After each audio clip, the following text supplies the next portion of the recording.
မင်္ဂလာပါခင်ဗျာ Mr. Wine Channel ကနေပြန်လည်ကြိုဆိုလိုက်ပါတယ်ကျွန်တော်တို့ channel ကနေလက်ရှိတင်ပေးနေတဲ့ Lord of the Rings ရုပ်ရှင်တွေဇာတ်လမ်းတီး Middle Earth ကဘာကြီးရဲ့ပထမခေတ်အကြောင်းတွေကိုတင်ပေးလာတာအခုဆိုအပိုင်း9ကိုရောက်လာပြီပေါ့နော်ကျွန်တော်တို့အပိုင်း9ကိုမစခင်အပိုင်း4မှာဖြစ်သွားတဲ့အကြောင်းအရာလေးတွေကိုနည်းနည်းလေးပြန်နှွှေးကြတာပေါ့အရင်အပိုင်းမှာတော့ Valinor ကနေထွက်လာတဲ့ Noldor F နှစ်ဖွဲ့မှာ Fëanor တို့ကအရင်ရောက်ပြီးတော့ပထမဆုံးတိုက်ရတဲ့တိုက်ပွဲကိုနိုင်သွားပြီမဲ့ Manticore ရဲ့ Fëanor ကတေသွားတယ်ပေါ့နော်Fingolfin တို့ဖွဲ့ကတော့နင်းခဲဒေတာ Helcarax ကိုခက်ခက်ခဲခဲနဲ့ဖြတ်လာရတာမို့နည်းနည်းတော့နောက်ကျသွားပြီမဲ့နောက်ဆုံးမှာတော့ Middle Earth ကိုရောက်လာခဲ့တယ်ဗျအဲ့လိုရောက်လာတဲ့နေ့ကလည်းကပောင်မှာပထမဆုံးနေထွက်တဲ့နေ့ဖြစ်ပြီးတော့ Morgoth နဲ့သူ့ရဲ့ Orcs စစ်သားတွေက Angband ခံတပ်ရဲ့မြေအောက်ထဲမှာပုန်းနေရတယ်ပေါ့နော်ဒီလိုနဲ့ Fingolfin တို့ကဂိတ်ပေါက်ဝါထိသွားပြီးတော့ဖြဲပြီးမဲ့နေကိုကြောက်ပြီးတော့ဘယ်သူမှမထွက်လာရဲတော့သူတို့လည်းခဏပြန်ဆုပ်ပြီးတော့အရင်အခြေချဖို့လုပ်တာကနေအပိုင်းလေးကိုအဆုံးသတ်ထားပါတယ်ခင်ဗျကဲဒီတော့ကျွန်တော်တို့အပိုင်း9မှာဖြစ်လာမယ်တနာစရာပြောစရာအံ့အားသင့်စရာတွေနဲ့စိတ်ဝင်စားစရာ character အသစ်တွေဇလန်းအသစ်တွေအကြောင်းကိုကျွန်တော်တို့အတူတူနားထောင်ကြည့်ကြတာပေါ့နောက်မှရောက်လာတဲ့ Fingolfin ကကြတော့ Fëanor လိုမျိုးအမြဲတမ်းခေါင်းမာပြီးတော့စိတ်လိုက်မှန်ပါလုပ်တဲ့အချင်းမရှိတော့သူ့အဖွဲ့သားတွေကိုအရင်ယာယီနေရာချဖို့စီစဉ်နေဗျဒီလိုနဲ့ Angband ခံတပ်ရဲ့အပေါက်ဝမှာရှိတဲ့ Thangorodrim တောင်တန်းနေရာတွေပြန်လှည့်လာပြီးတော့သူတို့အဖွဲ့ကလည်း Mithrin ရေကန်နာကိုရောက်လာတယ်။ကဲအဲ့ဒီမှာတွေ့ကြပါပြီ။အဲ့ဒီရေကန်နာမှာအစောကြီးကတည်းကအခြေချနေတဲ့ Fëanor ရဲ့သားတွေရဲ့နောက်လိုက် Noldor FDN နဲ့ပြန်ဆုံတယ်ပေါ့။အဲ့ဒီအချိန်မှာတော့ Fëanor ကမရှိတဲ့နောက်ပိုင်းမှာသူတို့ရဲ့အဖွဲ့ကို Fëanor ရဲ့သားတွေကပဲအဓိကဥဆောင်နေရတာဗျ။ Valinor မှာတော့ဗျာတူခိုးလာတဲ့လေတွေကိုတဖန်ပြန်ပြီးတော့အလစ်တော့သွားလို့ဒီနှစ်ဖွဲ့ကတမိုင်းချောင်းတိတ်ကောင်းထားတာတော့မဟုတ်လေပြီးတော့ Mandos ချိန်စာအရဆိုလို့ရှိရင်သူတို့တွေကမသေးမျိုးတွေဖြစ်ပေမဲ့ရန်သူလက်နက်အောက်မှာအသက်ဆုံးရှုံးရမယ်အချင်းချင်းပြန်ချရတယ်ဖြစ်မယ်ဆိုပြီးတော့အပြောခံတာကတော့အိမ်နဲ့ဝေးနေတဲ့အဖွဲ့နှစ်ဖွဲ့ဖြစ်နေပေမဲ့မခေါ်မပြောကြဘူးပေါ့နော်ဘာပဲဖြစ်ဖြစ်အ ਨੇ ဆုံးတော့ပြန်ပြီးထမတက်ကြတာတော့မှကျေးဇူးတင်ရမလားပဲFëanor တို့အဖွဲ့ကတော်တော်များများတော့ Fingolfin တို့အဖွဲ့ကိုတွေ့တော့ Valinor မှာတော့တမျိုးတည်းအတူတူအကြာကြီးနေလာတဲ့အမျိုးနွယ်အချင်းချင်းဖြစ်တဲ့အပြင် Helcarax လိုနေရာမျိုးတောင်မှဖြတ်လာနိုင်တာဆိုတော့ဝမ်းသာတာလေးစားတာတော့ရှိဗျဒါပေမဲ့လည်း Fëanor ရဲ့အကြံအရသူတို့ဘက်ကနေ Fingolfin တို့ထားခဲ့တာတွေငန်းရွက်လေတွေကိုမီးနဲ့ရှို့ခဲ့တာတွေကြောင့်သူတို့လုပ်ရက်ကိုသူတို့ရှက်ပြီးတော့အခုကျမခေါ်နိုင်မပြောနိုင်နဲ့ဖြစ်နေတာပေါ့နော်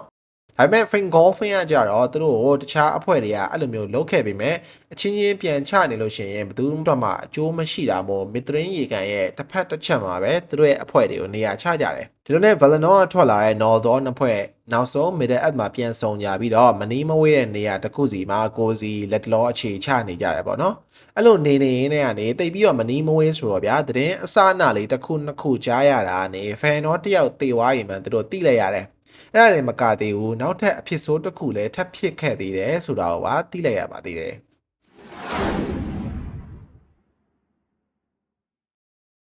Fingolfin တို့အဖွဲ့မရောက်ခင်တော့Fëanor ရဲ့အဖွဲ့မှာ Fëanor တေတာအပြင်နောက်ထပ်ဆုံးရှုံးမှုတစ်ခုလည်းဖြစ်ခဲ့သေးတယ်ဗျ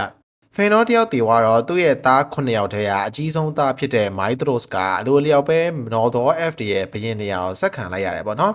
အစValinor မှာတော့Fingolfin ဘရင်နေရာကိုခဏဆက်ခံထားပြီမဲ့သူတို့အဖေ Finwë ကို Morgoth ကတဝါပြီးတဲ့နောက်ပိုင်း Fëanor က Tirion မြို့ကိုနည်းနည်းခံထားရတဲ့ပြန်လာပြီးတော့ဟောပြောရေးလုပ်တယ်လေအဲ့လိုမျိုးလဲစီယုံပြီးတော့ Fingolfin ကလည်းသူ့ရဲ့အဖေတူမေခွဲအကိုကြီးသွားရနောက်ကိုလိုက်မယ်ဆိုပြီးတော့ Fëanor ကဘရင်ပြန်ဖြစ်သွားတယ်ဗျ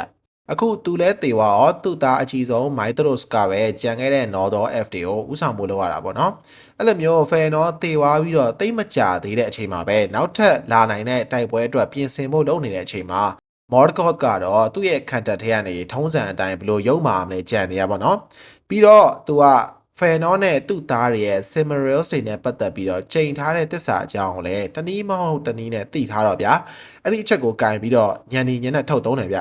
ဘယ်လိုလဲဆိုတော့ Maedhros တို့ဘက်ကိုသတင်းတစ်ခုအကြောင်းကြားလိုက်တာMorgoth ဘက်ကနေပြီးတော့သူ့အနေနဲ့ဒီတိုက်ပွဲမှာသူမနိုင်နိုင်မှန်းသိတဲ့အတွက်ငြိမ်းချမ်းရေးယူကြမယ်ပေါ့နော် ပြီးရင် Mythros တို့ဘက်ကငြိမ်းချမ်းရေးဆွေးနွေးတာကိုလက်ခံမယ်ဆိုရင်သူ့ဘက်ကနေ Silmarils တွေကိုလည်းပြန်ပေးမယ်ဆိုပြီးတော့အကြောင်းကြားလိုက်တယ်တကယ်လို့လက်ခံမယ်ဆိုလို့ရှိရင်သူတို့နှစ်ဖွဲ့အားတနေရာမှာတွေ့ပြီးတော့ငြိမ်းချမ်းရေးဆွေးနွေးကြမယ်ပေါ့နော်စိတ်ချရအောင်လဲစစ်တပ်ဘလောက်ကိုရန်တော်ဘလောက်ဆိုပြီးတော့ခေါ်လာလို့ရတယ်လို့လည်းပြောတာပေါ့နော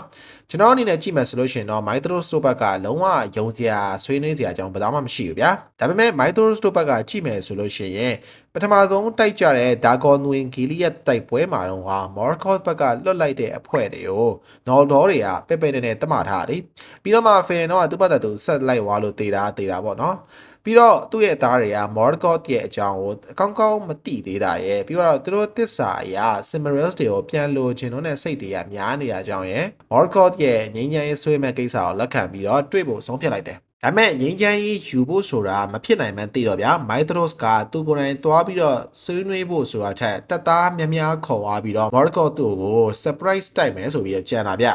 အဲ့လိုမျိုးမဟာဗျူဟာမြောက်အစီအစဉ်နဲ့ Morgoth စီကိုသွားလိုက်တာဟိုကနှစ်ဆသုံးဆတွေပြန်ပြီးတော့ surprise တိုက်လိုက်တော့ Orcs အုပ်တွေရော Balrogs တွေရောဝိုင်းပြီးတော့ပြင်းတာခံလိုက်ရပြီးတော့ Mythros ကိုပါအရှင်လက်ဖမ်းမိသွားပါလေရောဒီလိုမျိုးသူတို့ရဲ့အသစ်ဆက်ခေါင်းဆောင်ကြီးကိုဖမ်းမိသွားပြီးတော့တိတ်မကြပါဘူးMorgoth စီကနေနောက်ထပ်အကြောင်းကြားစာထပ်ရောက်လာတယ်။ Mythros ကိုပြန်လို့ခြင်းလို့ရှိရင် Noldor Elf တွေအနေနဲ့သူ့ကိုအညံ့ခံရမယ်။သူတို့ရှုံးတာကိုလက်ခံပြီးတော့ Beleriand နယ်မြေကနေအကုန်လက်ရမယ်ဆိုပြီးတော့ပြောတယ်။ဒါပေမဲ့ Oath of Fëanor သစ္စာကြောင့်ရဲ့ပြီးတော့ Morgoth ရဲ့စကားကိုယုံလို့မရတော့မှအမှတ်ဝါတာမို့လို့ရဲ့ Mythros ရဲ့ညီတွေကတော့ Morgoth ရဲ့ကမ်းလှမ်းချက်ကိုညှင်းလိုက်တယ်ဗျ။ဒီလိုနဲ့ Morgoth က Mythros ကိုရဆက်ဆက်နဲ့ပဲတန် Goldring တောင်တန်းရဲ့အမြင့်တနေရာတောင်ဆောင်မှာညာဘက်လက်ကိုတန်လက်ထိတ်နဲ့ခတ်ပြီးတော့တွဲလောင်းချထားလိုက်တော့တယ်ဗျာအဲ့လိုနဲ့ Mythros တယောက်ကတော့အဲ့ဒီတောင်ဆောင်မှာကြမ်းတမ်းတဲ့လေတွေပြင်းထန်တော့တဲ့နေအပူရှိန်နေတဲ့တန်ကိုနှစ်တည်းအကြာကြီးခံရရှာလိတော့တယ်ဒီတဲ့ကိုကြားရတဲ့ Fingolfin တို့အဖွဲ့တွေက Elf တွေထဲမှာမခံမရက်နိုင်အဖြစ်ဆုံးကတော့ Fingolfin ရဲ့တာအကြီးဆုံးဖြစ်တဲ့ Fingol မြဘာလို့လဲဆိုတော့ Fingol နဲ့ Mythros ဆိုတာ Valinor မှာရှိတဲ့ Tyrion မြို့မှာနေခဲ့ကြတော့ဆိုရင်သူတို့နှစ်ယောက်ကဝင်းခွဲညီကိုတွေဖြစ်အောင်နေမကောင်းဘူးဗျာအရန်လဲခင်ကြတဲ့တငယ်ချင်းတွေဗျ Mythros ဆိုတာကျွန်တော်တို့တင်ခဲ့တဲ့ Middle Earth သမိုင်းကြောင်ဒုတိယအပိုင်းမှာတော့မမိကြမလားတော့မသိဘူးသူ့ရဲ့တငယ်ချင်းကိုခေါ်ဖို့အတွက်လေတွေကိုဘလို့ပြန်လွတ်ရမလဲဆိုပြီးတော့ Fëanor ကိုမေးတဲ့သားတယောက်ဗျဒီလိုမျိုးလေတွေကိုမီးရှို့တာကိုလည်းသူတယောက်ပဲကြီးမလက်မခံတာပေါ့နော်အဲ့တော့ Fingol နဲ့ Mythros တို့နှစ်ယောက်ကြားခင်မင်ရင်းနှီးမှုတန်ရောစင်ကိုနားလည်မိမယ်လို့ထင်ပါတယ်ကဲလက်ရှိရောပြန်ဆက်ကြတာပေါ့ဒီလိုနဲ့ဆက်ဆံရေးတင်းမာနေသေးတဲ့အဖွဲ့နှစ်ဖွဲ့ကြားမှာပြန်ပြီးတော့အဆင်ပြေစေဖို့လမ်းစာပေါ်လာမဲ့အကြောင်းအစဖြစ်လာတယ်ပေါ့နော် Fingolfin ရဲ့အသားအကြီးဆုံးဖြစ်တဲ့ Fingol ကတော့သူ့ရဲ့အဖေရောဘသူ့မှမတိုင်ပင်အတိမပေးပဲနဲ့သူ့တငယ်ချင်းရောသူ့အကိုဝင်းခွဲရောဖြစ်တဲ့ Mythros ကိုချစ်တဲ့စိတ်သက်နဲ့တဲ့ရန်သူနယ်မြေတဲ့ကိုခိုးဝင်ပြီးတော့ Mythros ကိုရှာဖို့လုပ်ပါလေရောအဲ့ဒီမှာ Fingol ကသူတို့အခြေချရာမစ်သရင်းရေကန်ရဲ့မြောက်ဘက်ကနေလူမသိသူမသိထွက်သွားပြီးတော့အင်္ဂဘန်ခံတက်ရဲ့အပေါက်အပေါ်မှာရှိတဲ့တန်ဂေါ်တော်သတင်းတောင်တန်းရဲ့အောက်ခြေကနေရသလောက်အပေါ်တက်ပြီးတော့သူ့တကယ်ချင်း Mythros ကိုလိုက်ရှာလေတယ်ဒီလိုမျိုးအမောင်နယ်မြေကြီးမှာမီးတောင်ရဲ့အပူတန်းတွေမီးကိုငွေတွေပြီးတော့အမောင်တိမ်တိုက်တွေချားထဲမှာ Fingol တယောက်တည်း Mythros ကိုလိုက်ရှာပြီးမဲ့လုံးဝမတွေ့ဘူးဗျအဲ့ဒါနဲ့ရန်သူတွေကြားနိုင်တာတွေမကြားနိုင်တာတွေဂရုမစိုက်နေတော့ဘဲနဲ့သူ့တငယ်ချင်းကိုအော်ခေါ်တယ်ဒါပေမဲ့အတန်ကပြန်မလာခဲ့ဘူးဒါကြောင့်ပဲစိတ်ကြလက်ကြဖြစ်သွားပေမဲ့ Fingol တယောက်သူရှာနေတဲ့နေရာလေးမှာထိုင်ချပြီးတော့သူပါလာတဲ့စောင်းလေးကိုထုတ်တင်းရင်းနဲ့ Valinor မှာသူတို့ Noldor Elf တွေတီးဆိုဘူးတဲ့တခြင်းလေးတွေကိုသူ့တငယ်ချင်းကြားမလားဆိုပြီးတော့တီးကျူးတယ်အဲ့လိုမျိုးတီကျူးနေနေသူ့ရဲ့မျောလင်းချက်တွေပျောက်လူဆဲဆဲအချိန်မှာမီးခိုးနဲ့အမောင်တူတွေကြောင့်တေချာမမြင်ရတဲ့တောင်ထိပ်နာကနေနာကျင်မှုတွေစိတ်ဒဏ်ရာတွေပြည့်နေတဲ့အတန်လေးမထွက်နဲ့ဗျာ Mythros ရဲ့တခြင်းပြန်ဆိုပြတဲ့အတန်ကိုကြားလိုက်ရတယ်ဗျပျောက်ဆုံးကန်တွေမျောလင်းချက်တွေပြန်ရောက်လာပြီးတော့သူ့တငယ်ချင်းကိုရှာတွေ့သွားလို့ဝမ်းသာသွားတာတိတ်မကြလိုက်ပါဘူးဗျာသူတို့ရဲ့လက်ရှိအခြေအနေရ Mythros ကိုကယ်ဖို့ဆိုတာအင်မတန်မှခဲရင်းနေပြန်အောင်ဗျFingol တယောက်ဘလောက်ပဲစူးစမ်းအရန်မတ်ဆောက်လုံးတဲ့တောင်ဆောင်ကြီးကိုလုံးဝမတက်နိုင်ခဲ့ဘူးဗျဒီလိုနဲ့တငယ်ချင်းတယောက်မျောလင်းချက်ပြန်မဲ့သွားတဲ့အချိန်မှာ Mythros ကနေငိုတန်ဖျော့လေးနဲ့ Fingol ကိုတောင်းဆိုရှာတယ်ဒီလိုနှစ်တွေအကြာကြီးတန်ခံလာရတဲ့သူ့ရဲ့ဘဝကိုဆက်ပြီးတော့မခံစားရအောင်သူ့ရဲ့အသက်ကိုပဲအဆုံးသတ်ပေးဖို့ဆိုပြီးတော့Fingol ကိုသူပါလာတဲ့မြားနဲ့ပြစ်တက်ပေးဖို့တောင်းဆိုရှာတယ်တကယ်ချင်းကိုကဲခြင်းပေမဲ့တခြားကြံရမရတဲ့ Fingol ဟာတုံရီနဲ့မတင်ကျင်တဲ့လေကိုဆွဲတင်ပြီးတော့ Mythros ကိုချိန်လိုက်တယ် အခုမှပြန်တွေ့ရပြီးတော့ဒန်နေအကြာကြီးခံလာရတဲ့ Maestros ကိုအမြန်ဆုံးနာကျင်မှုအ ਨੇ ဆုံးနဲ့အဆုံးသတ်ပေးလို့ရအောင် Vala နတ်တရဲ့ခေါင်းဆောင်လေပြေနဲ့တိတ်ငတ်တို့ရဲ့အရှင်သခင်ဖြစ်တဲ့ Manuel ကိုအာယုံပြုတ်ပြီးတော့သူပြစ်လိုက်မဲ့မြားရဲ့အရှင်ကိုမြင့်ပေးဖို့ဆုတောင်းလိုက်တယ်။ကံကောင်းကျင်တော့ Elf တွေကိုချစ်ခင်တနာစိတ်ရှိနေသေးတဲ့ Manuel ကသူ့ရဲ့ဆုတောင်းထက်ပိုကောင်းတာကိုဖြည့်ပေးလိုက်တဲ့ပုံမှာပဲ။မန်နွေဖန်တီးထားတဲ့သိန်းငတ်တွေထဲမှာအားလုံးရဲ့ခေါင်းဆောင်ကြီးဖြစ်တဲ့တိုရွန်ဒိုသိန်းငတ်ကြီးကိုယ်တိုင်ဆင်းလာပြီးတော့ဖင်ကွန်ကိုပင့်ချီပြီးတော့မိုက်သရုစ်ရှိတဲ့အမြင့်နေရာကိုခေါ်ဝါးပေးတယ်ဗျ။ဒါပေမဲ့နောက်ထပ်အခက်ခဲကတော့မိုက်သရုစ်ကိုချိတ်ထားတဲ့လက်ထိတ်ကဘလို့မှဖြုတ်မရဖြတ်မရဖြစ်နေရပါတော့။အဲ့ဒီမှာမိုက်သရုစ်ကနောက်ထပ်တစ်ချိန်သူ့ကိုအဆုံးသတ်ပေးဖို့တောင်းဆိုပေမဲ့ဖင်ကွန်ကတော့မတက်နိုင်တဲ့အဆုံးမိုက်သရုစ်ရဲ့ချုပ်ခံထားတဲ့ညာဘက်လက်ကိုဖြတ်ပြီးတော့သူတို့နှစ်ယောက်ကိုတိုလွန်ဒေါ်သိန်းငတ်ကြီးကမစ်တရင်ရေကန်စီကိုပြန်ခေါ်လာပေးတယ်။ဒီလိုမျိုးကယ်လာပေးနိုင်တာမို့လို့နော်ဒေါ် FD ချားထဲမှာတင်းမာနေတဲ့ဆက်ဆံရေးကပြန်ကောင်းလာတယ်ဗျ။အဲကြောင့်မလို့အချင်းချင်းသွေးကွဲနေသူ့အတွက်ပိုအဆင်ပြေတဲ့မော်ဂေါ်ကြီးလည်းအကြက်ရိုက်သွားပါလေရော။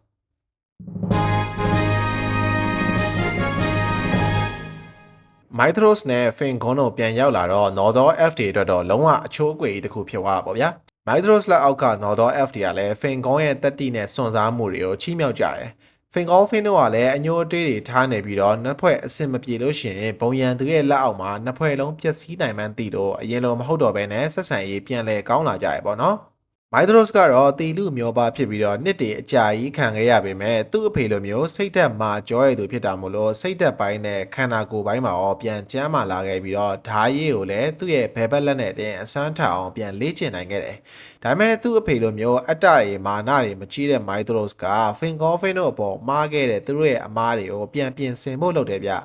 ဒီလိုနဲ့ Maestros ကအားလုံးနဲ့တွေ့ပြီးတော့အကုန်လုံးရဲ့ရှေ့မှာပဲ Fingal Fin တို့သူတို့ရဲ့အပြစ်တွေကိုဝန်ခံတောင်းပန်ပြီးတော့ခွင့်လွှတ်ပေးဖို့တောင်းဆိုတယ်။ Alcohol လွန်းတဲ့ကနေရလာတဲ့ရွက်လေတွေကိုမသိအောင်ခိုးွားတာတွေမီးရှို့ပြီးတော့သူတို့ပစ်ထားခဲ့တာတွေကိုတောင်းပန်လိုက်တယ်ပေါ့နော်။ဒါတွေမကသေးဘူးဗျ Maestros ရဲ့နောက်ထပ်လူကြီးလူကောင်ပီတာလုံးတဲ့လောက်ရက်ကတော့သူ့ရဲ့ဘရင်အရိုက်ရာကိုဆွန့်လွတ်ပြီးတော့သူ့ဦးလေး Fingal Fin ကို Nordor Elf တွေအားလုံးရဲ့ဘရင်အနေနဲ့ကြီးညာလိုက်တာဗျ။ဒီလိုမျိုးအမျော်မြင်ကြီးပြီးတော့ဆွန့်လွတ်ခဲ့တာကိုသူ့ရဲ့ညီအမိုက်သားတွေကတော့တိတ်တော့သဘောမကျလက်မခံကြဘူးပေါ့နော်ဒါပေမဲ့လည်း Noldor Elf တွေအများစုကလက်ခံကြတဲ့အတွက်သူတို့နှစ်ဖွဲ့ကြားမှာရှိတဲ့အညိုအတေးတွေအမုန်းတရားတွေမရှိတော့ဘဲနဲ့အများကြီးပို့ပြီးတော့အခြေအနေကောင်းလာတယ်ဗ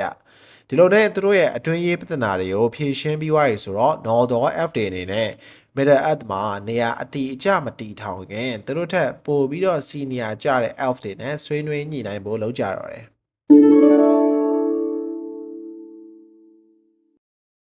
်ကဲဒီလိုနဲ့ဘရင်ကြီးဖင်ကောဖင်ကသူတို့ရောက်နေတဲ့နယ်မြေမှာအဆင်ပြေဖို့နဲ့နယ်မြေကိုပိုနားလည်ဖို့အတွက်ဒီနယ်မြေမှာအစောပိုင်းကတည်းကနေလာခဲ့တဲ့မျိုးနွယ်စုတွေကိုစပြီးတော့ဆက်သွယ်ဖို့လုပ်တယ်။အဲဒါကြောင့်ဘရင်ကြီးအဲလိုတင်ကောရှိတဲ့ဒိုရီယက်နယ်ကိုတွိတ်ဆုံမိတ်ဆက်ဆွေးနေဖို့အတွက်သူ့ရဲ့လူတွေကိုလွတ်လိုက်တယ်ဗျ။အရင်ဆုံးအဲလိုတင်ကောကဘာလို့လဲဆိုတာရဲ့ Northern Elf တွေမရောက်လာခင် Years of the Trees နှစ်တွေထဲမှာဘာတွေဖြစ်ခဲ့လဲဆိုတော့တစ်ချက်ပြန်သွားကြည့်ကြတာပေါ့။ဟိုးအစတုန်းက Elf တွေကို Vala နဲ့တရား Valinor စီကိုလာဖို့ခေါ်တော့က Vanya Elf တွေရဲ့ Nordor Elf တွေရဲ့ Teleri Elf တွေရဲ့လိုက်သွားကြတယ်မလားဒီ Teleri Elf တွေကနေလမ်းခရီးမှာတောတောင်တွေကိုသဘောကျပြီးတော့ပထမအကြိမ်ကြံခဲ့တဲ့ Elf တွေကတော့ Nandor တွေလို့ခေါ်ခဲ့ကြရပေါ့နော်ပြီးတော့ Teleri Elf တွေအားလုံးရဲ့ခေါင်းဆောင် Elway ကလည်းခီးဆက်နေနဲ့သူ့အဖွဲ့နဲ့ကွဲသွားပြီးတော့တောရဲက Maya နဲ့သမီး Melia နဲ့တွေ့ပြီးနှစ်ယောက်သားချစ်ကြည်နှုတ်လိုက်တာနှစ်တည်ချီသွားပေါ့နော်ဘရင်ပြောက်ရတဲ့ Teleri Elf တွေကတချို့ကတော့ Elway ရဲ့ညီ Olway နဲ့တူတူ Valinor ကိုလိုက်သွားပြီးတော့ Falmeri Elf တွေဖြစ်လာတယ်ဗျ။ကြံခဲ့တဲ့ Elf တွေကတော့ Cinder Elf, Grey Elf တွေဆိုပြီးတော့ဖြစ်လာတယ်ပေါ့နော်။နှစ်အနှဲငယ်ကြာပြီးတော့ Elway နဲ့ Melian ကကြံခဲ့တဲ့ Cinder Elf တွေနဲ့ပြန်ပြီးတော့တွေ့ကြရဗျ။ဒီအချိန်မှာနတ်သမီးရဲ့ယောက်ျားဖြစ်လာတဲ့ Elway ကအရင်အထက်ပို့ပြီးတော့အယောင်အဝါတွေတောက်ခံညားပြီးတော့ညံအမျော်မြင်ကြီးရဲ့သူဖြစ်လာတော့သူတို့ရဲ့ဘရင်အနေနဲ့ပြန်ပြီးတော့လက်ခံကြရပေါ့နော်ပြီးတော့ Elu Thingol ဆိုပြီးတော့နာမည်အသစ်ရသွားတယ်ဗျဒီလိုနဲ့သူတို့လင်မယားနှစ်ယောက်ကနေပြီးတော့ Cinder Elf တွေနဲ့အတူတူ Region နဲ့ Neldoret တောအုပ်ကြီးနောက်ထဲမှာ Doriath ပြည်နယ်တစ်ခုကိုထူထောင်ပြီးတော့နေကြတယ်Elu Thingol ကအဲ့ဒီနားတဝိုက်မှာနေတဲ့တခြားမျိုးနွယ်စုတွေနဲ့လည်းဆက်ဆံရေးကောင်းတယ်ဗျ ဥပမာပထမကြံခဲ့တဲ့နန်တော် F တွေကဒန်နတော်ဥဆောင်လာတဲ့တချို့ကအနောက်ဘက်ကိုခရီးဆက်လာရင်းနဲ့တင်ကောနဲ့တွေ့ကြရပေါ့နော်သူတို့နှစ်ယောက်ကလည်းဆက်ဆံရေးကောင်းပြီးတော့တင်ကောကိုတော့ Valerian နယ်တစ်ခုလုံးရဲ့အာဏာအကြီးဆုံးဘုရင်အနေနဲ့လက်ခံပေးကြရဗျဒန်နတော်ရဲ့ Elf တွေကိုတော့ Green Elf တွေလို့မှတ်ထားလို့ရရပေါ့နော်အဲ့ဒါအပြင်တင်ကောကတောင်ပြာရမ်းမှာရှိတဲ့ Belagos နဲ့ Norgrod နယ်မြေက Dwarf တွေနဲ့လည်းဆက်ဆံရေးကောင်းတယ်ဗျတင်ကောတို့နေတဲ့ဒိုရီယက်နယ်မြေတွေကမြို့တော်ဖြစ်လာမဲ့ Managroth မြို့ကိုလည်း Dwarf တွေကပဲဂူတွေပေါက်ပြီးတော့စောက်ပေးခဲ့တာပေါ့နော်။တင်ကောကတော့သူတို့ကိုပင်လယ်ကနေရတဲ့ပလဲတွေကိုလက်ဆောင်အနေနဲ့ပြန်ပေးတယ်ဗျ။ဒါပေမဲ့သူတို့ရဲ့တည်ငြိမ်အေးချမ်းမှုကြီးကလည်း Morgoth ကြီး Valinor မှာလှုပ်ချင်အောင်လုပ်ပြီးတော့ Middle Earth ကိုပြန်ရောက်လာတဲ့အခါမှာစပြတ်တော့တာပေါ့နော်။ဒီပဲပြန်ရောက်လာတော့မြောက်အရက်မှာအမောင်တူကပြန်ကြီးထွားလာတော့တည်သွားတဲ့ dwarf တွေနဲ့ elf တွေကလက်နက်တွေစစ်အသုံးဆောင်ပစ္စည်းတွေလောက်ကြရပေါ့သူတို့ထင်ထားတဲ့အတိုင်းပဲ Morgoth က Balerian နယ်မြေကြီးကိုသူ့ရဲ့ orcs တွေနဲ့စတိုက်တယ်ဗျဒီလိုနဲ့ Balerian နယ်မြေရဲ့ပထမဆုံးတိုက်ပွဲကြီးမှာသင်္ကောလက်အောက်က Cinder elf တွေရဲ့ဒနသောလက်အောက်က Green elf တွေရဲ့နဲ့ dwarf တွေရဲ့ပေါင်းပြီးတော့ပြန်ခုခံတိုက်ခိုက်ကြတာနောက်ဆုံးမှာတိုက်ပွဲကိုနိုင်တော့နိုင်သွားတယ်ဗျဒါပေမဲ့လည်းဒနသောကတိုက်ပွဲမှာကြာဆုံးသွားပြီးနောက်ပိုင်း Green elf တွေကနောက်ပိုင်းမှာဘဲတိုက်ပွဲကိုမှမပါတော့ဘဲနဲ့ရှောင်တိန်ပြီးတော့ပဲဆက်နေကြတော့တယ်ဗျသင်္ကောရဲ့မိန်းမမာယာနသမီးမဲလီယန်ကလည်း Morgoth ရဲ့စစ်ပွဲမရနောက်ထပ်လဲလာအောင်မှမှန်းသိတော့သူတို့ရဲ့ Dory ရဲ့တောအုပ်နယ်မြေကိုမော်အစွမ်းနဲ့အကာအကွယ်အစီရင်ချထားလိုက်တယ်ဗျသူတို့ရဲ့တောအုပ်တွေကိုသူတို့လင်မယားနှစ်ယောက်လက်မခံခြင်းနဲ့လူဝင်လာလို့ရှိရင်တောမောက်တာတို့တောချောက်တာတို့ဖြစ်ပြီးတော့သူတို့နေတဲ့နေရာကိုဘယ်တော့မှရှာမတွေ့ဘူးပေါ့နော်ဒီအစီရင်ကို Girdle of Melian လို့ခေါ်ပြီးတော့နောက်ပိုင်းမှာတော့ Galadriel ကလည်း Melian စီကနေတင်ပူးထားတာမို့လို့ကျွန်တော်ရုပ်ရှင်ထဲမှာ Fellowship of the Ring အဖွဲ့ကိုလည်းသူတို့လက်ခံမှာသူတို့ရဲ့နယ်မြေတွေကိုဝင်ခွင့်ပေးတာမျိုးတွေ့ခဲ့ရတယ်ပေါ့နော်ကဲထားပါတော့အခုလက်ရှိအချိန်မှာတော့ Noldor Elf တွေရောက်လာတဲ့အချိန်မှာသင်္ကောဘက်ကနေဒီလိုမျိုးမှန်းခတ်ပြီးတော့မစင်မကျင်တွေလောက်ခဲ့တဲ့ The Zane Elf အဖွဲ့ကိုအရင်နွေးနွေးထွေးထွေးတော့မဆက်ဆံဘူးဗျပြီးတော့ပထမဆုံးမျိုးနွယ်ချင်းချင်းတတ်ခဲ့ရတယ်လို့လည်းသိသွားတော့ Fëanor ဘက်ကအဖွဲ့တွေကိုတိတ်ပြီးတော့မကြည့်ဘူးပေါ့နော်အဲအကြောင်း Balerian နယ်မြေမှာအခြေချမယ်ဆိုလို့ရှိရင်သူပိုင်တဲ့ Doriath နယ်နဲ့သူ့မိတ်ဆွေတွေအခြေချတဲ့နယ်တွေကိုမကျူးကျော်ပဲနဲ့နယ်မြေအလွတ်တွေမှာပဲအခြေချဖို့လောက်ပဲလက်ခံပေးလိုက်တယ်ဗျဒီလိုမျိုးတုံ့ပြန်ပေမဲ့သင်္ကောရဲ့အာနာနဲ့စီနီယာကြမှုကိုလေးစားတဲ့ Fingolfin နဲ့ Maedhros တို့ကသူတို့အဖွဲ့တွေရဲ့အသီးသီးကိုနယ်မြေလွတ်တွေမှာပဲနေရာချဖို့လုပ်ကြတယ်ပေါ့နော်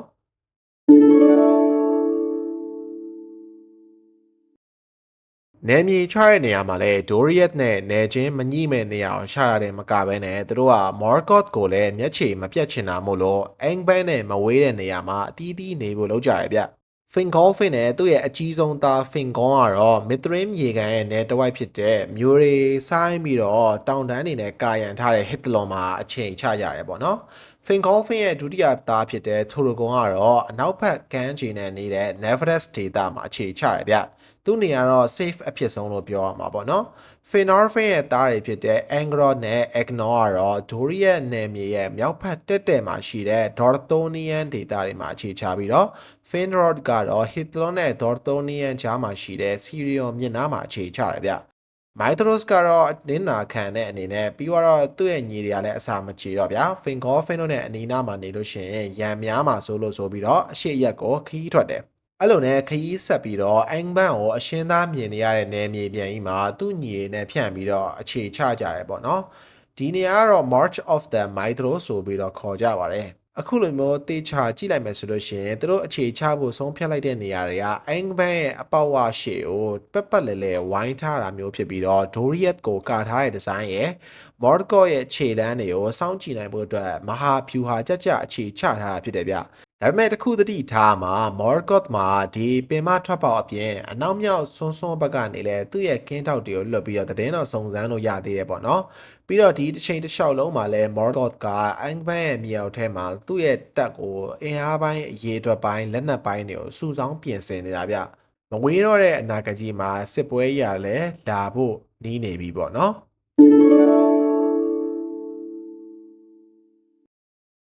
ဒီတိုက်ပွဲရနေဘလို့ရလက်တွေထွက်လာမလဲနော်တော့ FD ရဲ့ကန်ချမာရဲ့ Morocco ရဲ့ကန်ချမာရဲ့ပြီးတော့ Oath of Feyenoord သစ္စာရဲ့တာဝန်ဝတ္တရားကြီးပြည်နေသေးတဲ့ Feyenoord ရဲ့သားတွေအတွက်ဘလို့ကန်ချမာတွေရှိလာမလဲပြီးတော့ဘလို့အချိုးအကွေတွေဖြစ်လာမလဲဆိုတော့နောက်လာမဲ့အပိုင်း6မှာစောင့်ကြည့်ပေးတဲ့ channel နဲ့ subscribe မလုပ်ရသေးလို့ရှင်လုပ်ပေးပါအောင်เนาะအခုအချိန်ထိအားပေးလာကြတဲ့တဦးတစ်ယောက်ချင်းစီကိုကျေးဇူးအများကြီးတင်ပါတယ်ခင်ဗျာ